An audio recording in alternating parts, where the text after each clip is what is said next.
और इधर गदर फिल्म से गदर मचा रहे सनी देओल के लिए पिछले 24 घंटे कभी खुशी कभी गम वाले रहे। पहले सनी देओल के सनी वाले नीलामी का नोटिस जारी हुआ और 24 घंटे के भीतर बैंक ने यू टर्न लेते हुए नीलामी का नोटिस वापस ले लिया। लेकिन इन 24 घंटों में जमकर सियासत हुई। कांग्रेस ने प्रधानमंत्री नरेंद्र मोदी को भी इस नोटिस से जोड़ दिया। आखिर सनी देओल के बंगले के बिकने की नौबत क्यों आई और 24 घंटे में ऐसा क्या हुआ कि नीलामी रद्द हो गई? और सबसे बड़ा सवाल जो लोग पूछ रहे हैं कि आखिरकार 40 साल से बॉलीवुड में काम कर रहे और कई हिट फिल्में दे चुके सनी देओल के पास क्या इतने पैसे भी नहीं हैं कि वो लोन चुका सकें? इन सब सवालों के जवाब जानने के लिए ये रिपोर्ट देखिए।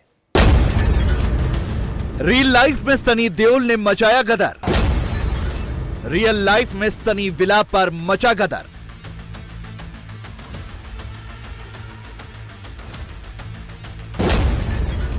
बॉक्स ऑफिस में 400 करोड़ की कमाई, बैंक ऑफिस में 56 करोड़ की लड़ाई।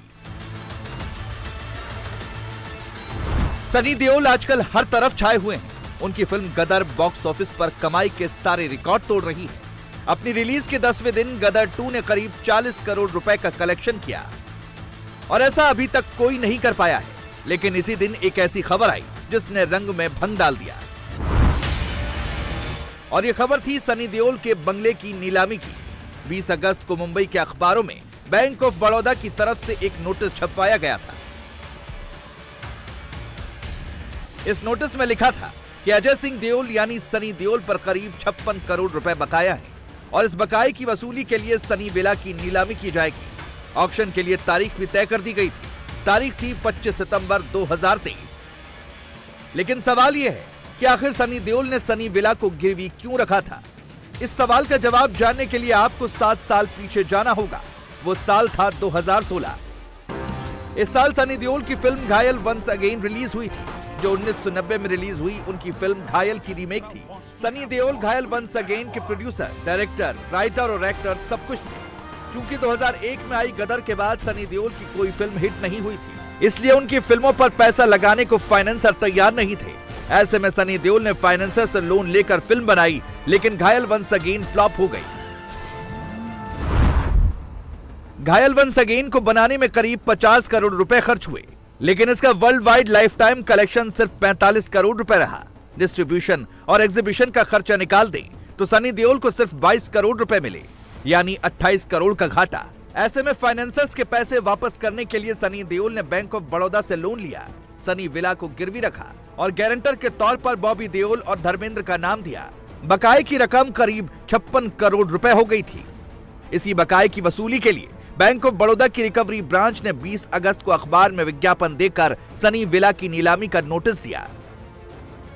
यह है बलाड पियर में स्थित मेहर चैम्बर। मेहर चैम्बर के ग्राउंड फ्लोर पर स्थित यह है बैंक ऑफ बड़ौदा का रिकवरी ब्रांच और इसी ब्रांच द्वारा रविवार को अखबार में एक इश्तिहार दिया गया था। इस इश्तिहार में कहा गया था कि अजय सिंह देओल उर्फ सनी देओल ने उनसे करीब 55 करोड़ 99 लाख 80,766 रुपए कर्ज के तौर पर लिए थे। ये कुल बकाया है और इसी बकाये को लौटाया नहीं गया और इसीलिए अब उनके बंगले की नीलामी की जाएगी। बंगले का सिंबॉलिक पोजीशन ले लिया गया है। साथ ही में बंगले के बारे में बताया गया था कि ये जो बंगला है ये करीब 599 स्क्वायर मीटर परिसर में फैला हुआ है। 25 सितंबर को दोपहर 1 से 3 बजे के दरमियान ये ई ऑक्शन होगा, ये भी कहा गया था इस नोटिस में। साथ में ये भी बताया गया था कि इस लोन को लेते वक्त जो 2 गारंटर थे, उन गारंटर के नाम है विजय सिंह धर्मेंद्र देओल और धर्मेंद्र सिंह देओल। जैसे ही सनी विला की खबर आई, बॉलीवुड में हड़कंप मच गया, क्योंकि इसका नाम भले ही सनी विला हो, लेकिन यह बंगला नहीं बल्कि साउंड और डबिंग स्टूडियो है। बॉलीवुड में इसे सनी सुपर साउंड स्टूडियो के नाम से जाना जाता है। यहाँ कई बड़ी फिल्मों की डबिंग का काम हुआ है और आज भी होता है। 1975 में इस विला में धर्मेंद्र की फिल्म प्रतिज्ञा की शूटिंग हुई थी और वो फिल्म ब्लॉकबस्टर साबित हुई। इसके बाद 80 के दशक में देओल परिवार ने इस विला को खरीद लिया और यहाँ अपना ऑफिस बनाया। सनी सुपर साउंड को 1983 में स्टैब्लिश किया गया था। यही वो साल है जब धर्मेंद्र ने विजेता फिल्म्स के नाम से अपना प्रोडक्शन हाउस स्टार्ट किया और सनी देओल को एक हीरो के तौर पर लॉन्च किया। फिल्म थी बेताब। बेताब भी सुपरहिट रही। एक हीरो के तौर पर सनी देओल चल निकले तो इस सनी विला को देओल परिवार अपने लिए लकी मानने लगा। बाद में सनी सुपर साउंड को एक्सपेंड किया गया। ये सनी विला करीब 600 स्क्वायर मीटर में फैला है। बेसमेंट के साथ इसमें 5 मंजिल हैं। सनी विला यानी सनी सुपर साउंड स्टेडियम में एक private movie theatre, production room, dubbing studio, swimming pool और हेलीपैड एरिया है। बड़ी बड़ी फिल्मों, गानों और एड की डबिंग यहाँ होती है। सनी सुपर साउंड का प्राइवेट थिएटर एटमॉस और 3D सुविधाओं से लैस है। इसमें करीब 77 लोग एक साथ बैठ सकते हैं। धर्मेंद्र और उनके परिवार ने बड़े प्यार से यहाँ सारी फैसिलिटी इकट्ठा कर रखी है। डबिंग का काम भी यहाँ जमकर होता है। इस बंगलों की जो तस्वीर आप देख रहे हैं, इसकी अगर आपको जानकारी दें तो तकरीबन 50 साल पहले सदाबहार कलाकार धर्मेंद्र जो हैं, उनकी फिल्म प्रतिज्ञा का जो प्रोडक्शन है वो यहाँ पर हुआ था। इस बंगलों में जो देओल परिवार है वो रहता नहीं है, उनका दफ्तर है यहाँ पर। इस 5 मंजिला बंगलों की अगर स्ट्रक्चर की बात करें तो तकरीबन 600 स्क्वायर मीटर पूरी प्रॉपर्टी है और ये प्रॉपर्टी बहुत ज़्यादा पुरानी है। जुहू के समुद्री किनारे पर ये प्रॉपर्टी मौजूद है। अगर आप आसपास के इलाकों को देखें तो यहाँ पर तमाम जो बॉलीवुड के सितारे हैं, शिल्पा शेट्टी हों, श्रद्धा कपूर हों, गोविंदा हो, उनके घर यहाँ पर मौजूद हैं।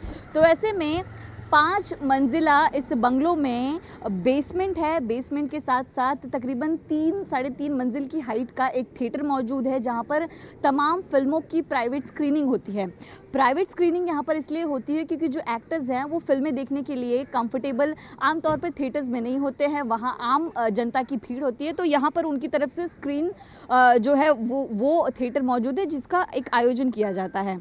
उसके बाद अगर बात करें तो जो गार्डन एरिया है वो ऊपर टेरेस पे मौजूद है। तो एक पूरा स्ट्रक्चर इस तरह एक दफ्तर का है, एक डबिंग स्टूडियो का स्ट्रक्चर। यहाँ पे तमाम फिल्मों की और गानों की जो डबिंग है वो इस सनी सुपर साउंड में होती है, जिसको इंडस्ट्री में सनी विला नहीं सनी सुपर साउंड के नाम से जाना जाता है।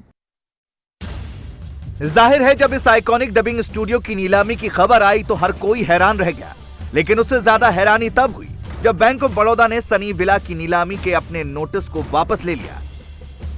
आज फिर एक और नोटिस जारी हुआ जिसमें लिखा गया कि मिस्टर अजय सिंह देओल यानी सनी देओल के मामले में जो नोटिस जारी किया गया था उसे विड्रॉ किया जाता है। नोटिस वापस लेने का कोई क्लियर रीजन नहीं बताया गया, सिर्फ यही लिखा गया कि टेक्निकल रीजन की वजह से नोटिस विड्रॉ किया जा रहा है। बैंक ने अपना नोटिस तो वापस ले लिया, लेकिन उसने विवाद तो खड़ा कर ही दिया। इसकी वजह यह है कि सनी देओल एक एक्टर होने के साथ साथ पंजाब की गुरदासपुर सीट से बीजेपी के सांसद भी हैं। केंद्र और महाराष्ट्र दोनों ही जगह बीजेपी की सरकार है। ऐसे में 24 घंटे के अंदर जिस तरह बैंक ने यू टर्न लिया उससे सवाल खड़े होने ही थे।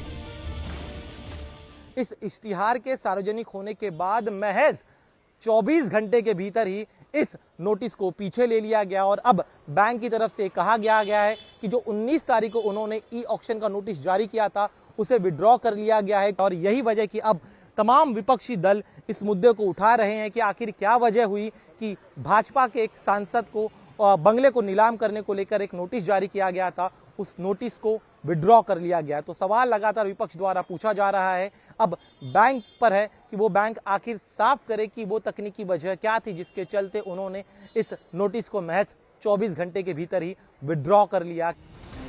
सवाल कांग्रेस की तरफ से पूछे गए।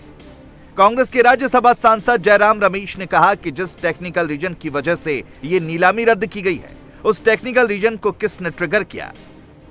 तमिलनाडु से कांग्रेस के सांसद मणिक्कम टैगोर ने बैंक के नोटिस और प्रधानमंत्री मोदी के साथ सनी देओल की तस्वीर ट्वीट करते हुए लिखा कि बैंक ने जिस तरह नीलामी के नोटिस को रद्द किया है, क्या वो प्रिविलेज बीजेपी नेताओं और साहब के दोस्तों को ही मिलता है। मोदी सरकार खास आदमियों के लिए और साधारण आदमी के लिए क्या फर्क दिखाती है ये भी पता हो गया। सनी देओल का 55 करोड़ का लोन था, बैंक ऑफ बड़ौदा ने उसका नीलामी के लिए पेपर ऐड दिया, 24 घंटे का अंदर वो रुक जाती है। क्यों? मोदी जी और सनी देओल बड़ा खास दोस्त है, मोदी जी का खास आदमी है। ये कहाँ का रूल है? ऐसे ही मोदी जी का कोई भी खास होता है, नीरव मोदी वो कोई भी हो, सारे लोगों का ऐसे ही स्पेशल ट्रीटमेंट दिया मोदी सरकार। चूंकि सवाल उठाने का मौका बैंक ने यू टर्न करके दिया था तो एक पॉलिटिकल पार्टी के तौर पर कांग्रेस को हमला करने का हक था, लेकिन सवाल यह है कि क्या वाकई बैंक ने किसी दबाव में नीलामी का नोटिस वापस लिया इस पर बैंक का क्या कहना है, ये बताने से पहले आपको उस सवाल का जवाब देते हैं जो सब पूछ रहे हैं। लोग कह रहे हैं कि क्या सनी देओल की इतनी हैसियत नहीं है कि वो 56 करोड़ का कर्ज चुका सके। इस सवाल का जवाब तलाशने के लिए हमने 2019 के दौरान लोकसभा चुनाव के दौरान सनी देओल की तरफ से नामांकन के दौरान दिए गए एफिडेविट की स्टडी की, क्योंकि नॉमिनेशन के दौरान हर कैंडिडेट को अपनी संपत्ति की सही जानकारी देनी होती है। सनी देओल के इलेक्शन एफिडेविट के मुताबिक उनके पास 87 करोड़ से ज्यादा की चल अचल संपत्ति है। इसमें से 60 करोड़ की चल, 21 करोड़ की अचल संपत्ति के साथ कैश, ज्वेलरी, बॉन्ड और निवेश भी शामिल है। सनी देओल के पास मुंबई के पॉश एरिया मालाबार हिल्स में बड़ा मकान है, जिसमें स्विमिंग पूल, जिम समेत तमाम फैसिलिटीज हैं। सनी देओल के पास मुंबई में ही ओशिवारा इलाके में 1000 स्क्वायर फीट का एक और मकान है, जिसकी कीमत करीब 2 करोड़ रुपए है। इसके अलावा मुंबई की कुछ दूसरी जगहों पर, पंजाब में और 7 समंदर पार इंग्लैंड में भी उनके पास करोड़ों का बंगला है। लेकिन बैंक ऑफ बड़ौदा का माथा ठनका उनकी 2015 से 2018 के बीच की कमाई देखकर। एफिडेविट के मुताबिक सनी देओल ने 2015-16 में 2.25 करोड़ रुपए, 2016-17 में करीब 96 लाख और 2017-18 में करीब 64 लाख रुपए कमाए। सोर्सेस के मुताबिक किसी कम होती कमाई के आधार पर बैंक एडमिनिस्ट्रेशन ने लोन को रेड फ्लैग किया और बंगले की नीलामी का नोटिस दिया। लेकिन कहा जा रहा है कि अब बैंक से नेगोशिएशन हो गई है। सनी देओल फिलहाल अपनी फिल्म गदर के प्रमोशन के लिए लंदन में है। वहां से आकर वो इस मामले को सेटल कर देंगे। बीजेपी के नेता भी कह रहे हैं कि बैंकों को रूल्स एंड रेगुलेशन के आधार पर ही रिकवरी की कार्रवाई करनी चाहिए। हाल ही में सबने देखा था कि नितिन देसाई के साथ क्या हुआ। बैंकिंग रूल्स रेगुलेशन के तहत और रिकवरी के कुछ नियम है, उनके अनुसार कार्यवाही करते हैं। अभी जब सनी देओल एक बड़ा आर्टिस्ट है, अभिनेता है, अभी आप देखोगे नितिन देसाई के बारे में क्या हुआ। अगर संवेदनशील भावना से इस विषय को बैंक ने देखा होगा और कुछ टेक्निकल अड़चने हैं, वो दुरुस्त करके वो वसूली का प्रयास करते होंगे तो टीका टिप्पणी का विषय नहीं होना चाहिए। वैसे हकीकत यही है कि सनी देओल या फिर देओल परिवार के पास पैसे की कमी नहीं है। सनी देओल के पास 10 करोड़ रुपए से ज्यादा की तो कारें ही हैं। इनमें लैंड रोवर, पोर्श, मर्सिडीज और ऑडी जैसी लग्जरी गाड़ियां शामिल हैं। जाहिर है बैंक ने सनी विला की नीलामी को लेकर जो नोटिस जारी किया था, उसे लेकर कहीं न कहीं गफलत हुई थी। सोमवार शाम तक बैंक की तरफ से उस टेक्निकल रीजन को लेकर स्टेटमेंट भी आ गया, जिसकी वजह से नीलामी के नोटिस को वापस लिया गया। बैंक की तरफ से कहा गया कि कितनी रकम की रिकवरी की जानी है, नोटिस में उसका एग्जैक्ट अमाउंट नहीं लिखा गया है। सनी विला पर अभी बैंक का सिंबॉलिक पोजीशन है। फिलहाल पोजीशन के लिए चीफ मेट्रोपॉलिटन मजिस्ट्रेट के सामने एप्लीकेशन दी गई है, लेकिन अभी कोई फैसला नहीं हुआ है। बैंक ने यह भी कहा कि 20 अगस्त को नीलामी का नोटिस जारी होने के बाद सनी देओल की तरफ से बैंक से बात की गई है और यह कहा गया है कि वो बकाया राशि चुकाकर गिरवी की गई अपनी प्रॉपर्टी को छुड़ा लेंगे। फिल्म अभिनेता सनी देओल के बंगलों के नीलामी के मामले में जैसी ही सियासत शुरू हुई, सियासी बयान आने लगे, वैसे ही बैंक ऑफ बड़ौदा ने एक स्टेटमेंट जारी किया और कहा कि तकनीकी वजहों के कारण वो अपने नोटिस को वापस ले रहे हैं, क्योंकि पहले जो नोटिस इशू किया गया था उसमें बकाये की वसूल की रकम जो है वो निर्धारित नहीं की गई थी। दूसरा कि जो बकायेदार है यानी कि सनी देओल जो पार्टी है, उन्होंने बैंक से संपर्क किया है और जो उनका अधिकार भी है, और अगर नीलामी के तय समय से पहले वो अगर सेटलमेंट कर लेते हैं तो उसमें कोई दिक्कत नहीं होगी। वैसे हकीकत तो यह है कि गदर 2 के हिट होने से सनी देओल के फिल्मी करियर को जो संजीवनी मिली है, अब उसी से उन्हें इतने पैसे मिल जाएंगे कि वो बैंक का लोन चुका सकेगी। हालांकि सनी देओल गदर 2 के प्रोड्यूसर नहीं है। एक्टर के तौर पर उन्होंने गदर में काम करने के लिए 20 करोड़ की फीस ली है।